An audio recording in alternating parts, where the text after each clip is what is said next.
Hi എല്ലാവർക്കും നമസ്കാരം. ഇന്ന് നമുക്ക് വളരെ ടേസ്റ്റി ആയിട്ടുള്ള ഒരു റവ ചപ്പാത്തി ഉണ്ടാക്കിയാലോ. ഗോതമ്പിന്റെ ചപ്പാത്തിയേക്കാളും ടേസ്റ്റ് ഉള്ള എന്നാലോ ചെയ്യാൻ നല്ല എളുപ്പമുള്ള റവ റൊട്ടിയാണ് നമ്മൾ ഇന്ന് ഉണ്ടാക്കാൻ പോകുന്നത്. അപ്പോൾ നമുക്ക് നോക്കാം ഇത് എങ്ങനെയാ ചെയ്യുന്നതെന്ന്.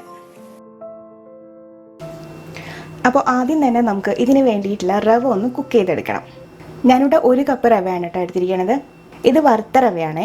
വറുക്കാത്ത റവയാണെന്നുണ്ടെങ്കിൽ കുറച്ചും കൂടി നല്ലതാണ്. ഞാൻ 2 ടൈപ്പ് റവയിലും ട്രൈ ചെയ്തിട്ടുണ്ട്. അതായത് വറുത്ത റവയിലും ട്രൈ ചെയ്തിട്ടുണ്ട്, വറുക്കാത്ത റവ യൂസ് ചെയ്തിട്ടും ഇത് ചെയ്തിട്ടുണ്ട്. രണ്ടും യൂസ് ചെയ്തപ്പോഴും എനിക്ക് നല്ല റിസൾട്ട് തന്നെയാണ് കിട്ടിയത്. പക്ഷേ ഇപ്പോൾ നിങ്ങളുടെ കയ്യിൽ വറുക്കാത്ത റവ ഉണ്ടെന്നുണ്ടെങ്കിൽ നിങ്ങൾ തീർച്ചയായിട്ടും ഫസ്റ്റ് പ്രിഫറൻസ് വറുക്കാത്ത റവയ്ക്ക് കൊടുക്കുക. അത് വേണം എടുക്കാനായിട്ട് കേട്ടോ. ഞാനിപ്പോൾ എടുത്തിരിക്കുന്നത് വറുത്ത റവയാണ്. പക്ഷേ കുഴപ്പമൊന്നുമില്ല, വറുത്ത റവയിൽ ചെയ്താലും പ്രശ്നമൊന്നുമില്ല. അപ്പോൾ റവ കുക്ക് ചെയ്തെടുക്കാൻ വേണ്ടിയിട്ട് ഞാനിവിടെ ഒരു പാൻ വെച്ചിട്ടുണ്ട്. ഒരു കുഴിയുള്ള പാൻ വെക്കുക. നോൺ സ്റ്റിക്ക് തന്നെ വേണമെന്നൊന്നുമില്ല, ഏത് ടൈപ്പ് പാൻ ആണെങ്കിലും കുഴപ്പമൊന്നുമില്ല. ഇതിലേക്ക് നമുക്ക് 2 കപ്പ് വെള്ളം ഒഴിക്കാം. അതായത് ഇപ്പോൾ 1 കപ്പ് റവയ്ക്ക് 2 കപ്പ് വെള്ളം എന്നുള്ള രീതിയിൽ എടുക്കാം കേട്ടോ. അതായത് നമ്മൾ എത്ര റവ എടുക്കുന്നോ അതിൻ്റെ ഇരട്ടി വേണം വെള്ളം വയ്ക്കാനായിട്ട്. നമുക്ക് സ്റ്റവ് ഓൺ ചെയ്യാം. ഈ വെള്ളം നന്നായിട്ടൊന്ന് തിളച്ച് വരട്ടെ. ഇനി ഇതിലേക്ക് നമുക്ക് ആവശ്യത്തിന് ഉപ്പിട്ട് കൊടുക്കണം. ഞാൻ ഇവിടെ 3/4 ടീസ്പൂൺ ഉപ്പാണ് എടുത്തിരിക്കുന്നത്. ഉപ്പൊക്കെ നമ്മളെ ടേസ്റ്റ് അനുസരിച്ചിട്ട് ഇട്ട് കൊടുക്കാം. പിന്നെ 1 ടേബിൾ സ്പൂൺ വെളിച്ചെണ്ണ ഒഴിക്കുന്നുണ്ട് കേട്ടോ. ഇത് നമ്മുടെ മാവ് നല്ല മയമായിട്ട് വരാൻ വേണ്ടിയിട്ടാണ് ഒഴിക്കുന്നത്. ഇപ്പോൾ നിങ്ങൾക്ക് വെളിച്ചെണ്ണ യൂസ് ചെയ്യാൻ താല്പര്യമില്ല എന്നുണ്ടെങ്കിൽ നിങ്ങൾക്ക് സൺഫ്ലവർ ഓയിൽ യൂസ് ചെയ്യാം. 1 ടേബിൾ സ്പൂൺ സൺഫ്ലവർ ഓയിൽ ഒഴിച്ചാലും മതി. അപ്പം ഈ വെള്ളം നന്നായിട്ടൊന്ന് തിളച്ച് വരട്ടെ. അതുവരെ നമുക്ക് വെയിറ്റ് ചെയ്യാം. ചിലപ്പോൾ നിങ്ങളുടെ കയ്യിൽ കപ്പ് മെഷർമെൻ്റ് ആയിട്ടൊന്നും എടുക്കാനുണ്ടാവില്ല. അപ്പം അങ്ങനെയാണെന്നുണ്ടെങ്കിലും കുഴപ്പമൊന്നുമില്ല. നിങ്ങൾ ഏത് കപ്പിലാണ് അല്ലെങ്കിൽ ഏത് പാത്രത്തിലാണോ റവ അളന്നെടുക്കണത് അതേ പാത്രത്തിൽ തന്നെ അതിൻ്റെ ഇരട്ടി അളവിൽ വെള്ളം എടുത്താൽ മതി. അല്ലാതെ നമുക്കിപ്പോൾ മെഷർമെൻറ്റ് കപ്പ് തന്നെ വേണമെന്നൊന്നും യാതൊരു നിർബന്ധമില്ല കേട്ടോ. ഇപ്പോൾ നമ്മുടെ വെള്ളം നന്നായി തിളച്ച് വന്നിട്ടുണ്ട്. ഇനി നമുക്ക് ഇതിലേക്ക് റവ ചേർത്ത് കൊടുക്കാം. അപ്പോൾ റവ ചേർക്കുമ്പോൾ അങ്ങനെ തന്നെ ഇടാൻ പാടില്ല. ഇതിലേക്ക് റവ കുറച്ചായിട്ട് ഇട്ട് കൊടുക്കാം.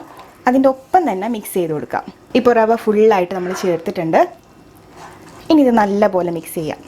തീ ഒരു മീഡിയം ഫ്ലെയിമിൽ വെക്കാം കേട്ടോ. ഹൈ ഫ്ലെയിമിൽ വെച്ച് കഴിഞ്ഞിട്ടുണ്ടെങ്കിൽ പെട്ടെന്ന് വെള്ളം ഡ്രൈ ആയി പോവും, റവ കുക്കാവത്തുമില്ല. അപ്പോൾ ഒരു മീഡിയം ഫ്ലെയിമിൽ വെച്ചാൽ മതി. എന്നിട്ട് ഇതുപോലെ മിക്സ് ചെയ്യാം. നമുക്ക് ഇങ്ങനെ ഉടച്ചുടച്ച് മിക്സ് ചെയ്ത് കൊടുക്കാം. അപ്പോൾ എന്തെങ്കിലും കട്ട കൂടി കിടക്കുന്നുണ്ടെങ്കിൽ അതും കൂടിയിട്ട് അങ്ങ് ഉടഞ്ഞോളും.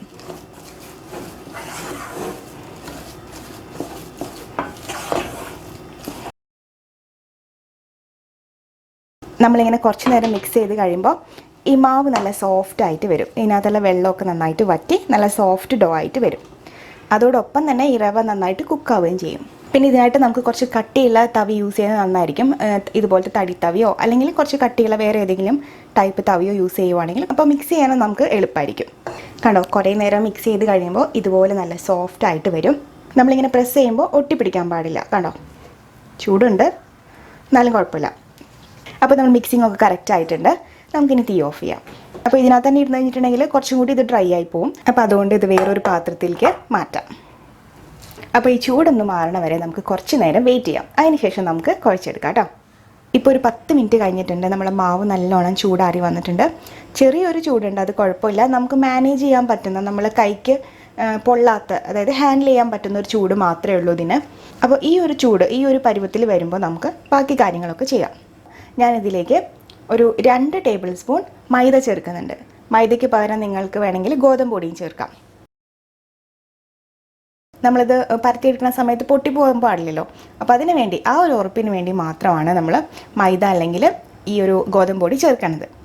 അപ്പോൾ ഇനി നമുക്കിതൊന്ന് മിക്സ് ചെയ്തെടുക്കാം. ഇപ്പോൾ ചെറുതായിട്ടൊന്ന് മിക്സ് ആയിട്ടുണ്ട്. ഇനി നമ്മൾ ഒരു കൗണ്ടർ ടോപ്പിലേക്കോ അല്ലെങ്കിൽ വേറൊരു വലിയ പാത്രത്തിലേക്കോ ഇത് മാറ്റിയിട്ട് നമ്മൾ ശരിക്കും ചപ്പാത്തി മാവ് കുഴയ്ക്കണ പോലെ തന്നെ നന്നായിട്ട് കുഴച്ചെടുക്കാം. ഇപ്പോൾ കണ്ടോ, എൻ്റെ കയ്യിൽ ഒട്ടിപ്പിടിക്കുന്നൊന്നുമില്ല. കറക്റ്റായിട്ടാണ് നമ്മൾ മാവിരിക്കണത്. ഇനി അഥവാ നിങ്ങളെ കയ്യിൽ എങ്ങാനും ഒട്ടിപ്പിടിക്കാൻ തോന്നുകയാണെങ്കിൽ നിങ്ങൾ കുറച്ച് വെളിച്ചെണ്ണ കയ്യിൽ തേച്ച് കൊടുത്തോളൂ കേട്ടോ. അല്ലെന്നുണ്ടെങ്കിൽ കൗണ്ടർ ടോപ്പിൽ തേച്ച് കൊടുത്തോളൂ. കണ്ടോ, ഇപ്പോൾ നല്ല സോഫ്റ്റ് ആയിട്ടുള്ളൊരു ഡോ ആയിട്ട് നമുക്ക് കിട്ടിയിട്ടുണ്ട്. അപ്പോൾ നമ്മൾ മാവ് റെഡി ആയിട്ടുണ്ട്. നമ്മൾ ചപ്പാത്തി ഉണ്ടാക്കുമ്പോൾ ചെയ്യുന്ന അതേ സ്റ്റെപ്പുകൾ തന്നെയാണ് ഇനി അങ്ങോട്ടും ഉണ്ടാവും. ഇനി നമുക്കിത് ചെറിയ ചെറിയ ഉരുളകളായിട്ട് ഉരുട്ടിയെടുക്കാം. മാക്സിമം ഒരേ വലിപ്പമുള്ള ഉരുളകളാണെങ്കിലുണ്ടല്ലോ നമ്മൾ ചെയ്തെടുക്കുമ്പോൾ നമ്മുടെ ഈ ചപ്പാത്തിയും നമ്മുടെ ഈ റവ ചപ്പാത്തിയും ഒരേ വലിപ്പത്തിൽ തന്നെ നമുക്ക് കിട്ടും. കണ്ടോ, നല്ല ഭംഗിയിൽ ഉരുട്ടിയെടുത്തിട്ടുണ്ട്. ഇതുപോലെ ഓരോന്നും ഇതേ വലിപ്പത്തിൽ തന്നെ നമുക്ക് ഉരുട്ടിയെടുക്കാം.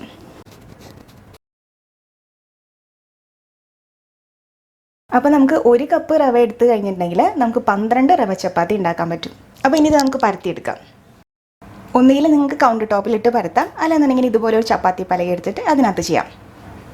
നമ്മൾ സാധാരണ ചപ്പാത്തിക്കൊക്കെ ചെയ്യണ പോലെ തന്നെ കുറച്ച് മൈദയോ അല്ലെന്നുണ്ടെങ്കിൽ ഗോതമ്പ് പൊടിയോ ഒന്ന് വെതറി കൊടുക്കാം. എന്നിട്ട് ഉരുളകൾ ഓരോന്നായിട്ട് എടുത്ത് ചെറുതായിട്ടൊന്ന് പ്രസ് ചെയ്ത് കൊടുക്കാം. ഇതുപോലെ 2 സൈഡും പൊടിയിൽ മുക്കാം. 2 ഭാഗത്തും പൊടി തേച്ച് പിടിപ്പിച്ചിട്ടുണ്ട്. ഇനി ഇതുപോലെ സ്ലോലി പരത്തി കൊടുക്കാം. ചപ്പാത്തി മാവിൻ്റെ അതേ തിക്നെസ്സിലാണ് കേട്ടോ നമ്മളിത് പരത്തിയെടുക്കണത്. ഇതുപോലെ പരത്തിയെടുത്തിട്ടുണ്ട്. ഇപ്പോൾ ഇതിൻ്റെ അരികൊന്നും അത്ര നന്നായിട്ടല്ല ഇരിക്കണത്. അപ്പോൾ നമുക്ക് എന്താ ചെയ്യുന്നത് വെച്ചാൽ ഒരു പാത്രം വെച്ചിട്ട് നമുക്കതൊന്ന് ഷേപ്പ് ചെയ്തെടുക്കാം. നിങ്ങൾ നല്ല ഷേപ്പായിട്ടൊക്കെ ഇപ്പോൾ പരത്തിയെടുത്തിട്ടുണ്ടെന്നുണ്ടെങ്കിൽ ഇങ്ങനെയൊന്നും ചെയ്യണമെന്ന് യാതൊരു നിർബന്ധവുമില്ല. ഈ അരിക് നമുക്ക് അങ്ങെടുത്ത് മാറ്റാം. ഇത് വേസ്റ്റ് ആക്കണ്ട, നമുക്ക് ലാസ്റ്റ് ഇതുപോലെ കിട്ടുന്നതെല്ലാം കൂടി ഒന്നിച്ച് വേറെ ഒരെണ്ണം കൂടി ഉണ്ടാക്കാം. പിന്നെ നിങ്ങളുടെ കയ്യിൽ പത്തിരി പ്രസ്സൊക്കെ ഉണ്ടെന്നുണ്ടെങ്കിൽ അതിൽ ചെയ്യാം. അതിൽ ചെയ്താലും നമുക്ക് നല്ല കറക്റ്റായിട്ട് തന്നെ കിട്ടും.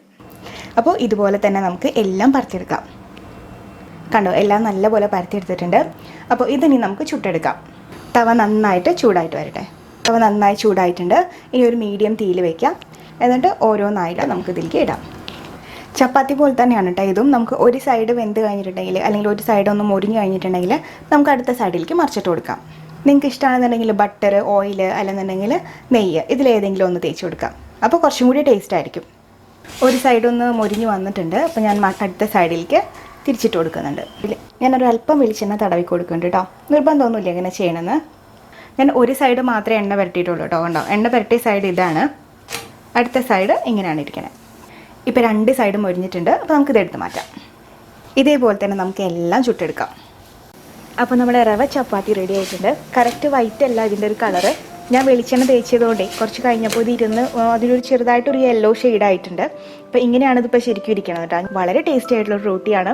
തീർച്ചയായിട്ടും നിങ്ങൾ ട്രൈ ചെയ്ത് നോക്കാം.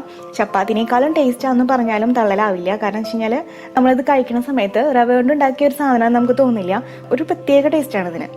നമ്മൾ ചപ്പാത്തിയുടെ കൂടെ കഴിക്കുന്ന എല്ലാ കറികളും ഇതിൻ്റെ കൂടെ നല്ലൊരു കോമ്പിനേഷനാണ്. ഇനി അതൊന്നും ഇല്ലെങ്കിൽ നമുക്ക് ചട്നിയുടെ കൂടെ, ദോശയുടെ കൂടെ കഴിക്കുന്ന ചട്നിയില്ലേ, അതിൻ്റെ കൂടെ, ചമ്മന്തിയുടെ കൂടെയൊക്കെ നമുക്ക് കഴിക്കാം. ഒന്നുമില്ലെങ്കിൽ ഇത് ചുമ്മാ കഴിക്കാനും നല്ല ടേസ്റ്റാണ്. അപ്പോൾ നിങ്ങൾ തീർച്ചയായിട്ടും ട്രൈ ചെയ്ത് നോക്കുക. ട്രൈ ചെയ്തിട്ട് തന്നെ ഫീഡ്ബാക്സ് ഒക്കെ അറിയിക്കുക. വീഡിയോ ലൈക്ക് ചെയ്യുക, ഷെയർ ചെയ്യുക, കമൻറ്റ് ചെയ്യുക. അതേപോലെ തന്നെ ആദ്യമായിട്ടാണ് നിങ്ങളുടെ ചാനൽ കാണുന്നുണ്ടെങ്കിൽ സബ്സ്ക്രൈബ് ചെയ്യാൻ മറക്കരുത്. തൊട്ടപ്പുറത്തുള്ള ബെല്ലൈക്കണിൽ ഒന്ന് ക്ലിക്ക് ചെയ്യാൻ മറക്കരുത് കേട്ടോ. അപ്പോൾ ഇനി അടുത്തൊരു വീഡിയോ ആയിട്ട് വരുന്നവരെ എല്ലാവർക്കും നന്ദി, നമസ്കാരം.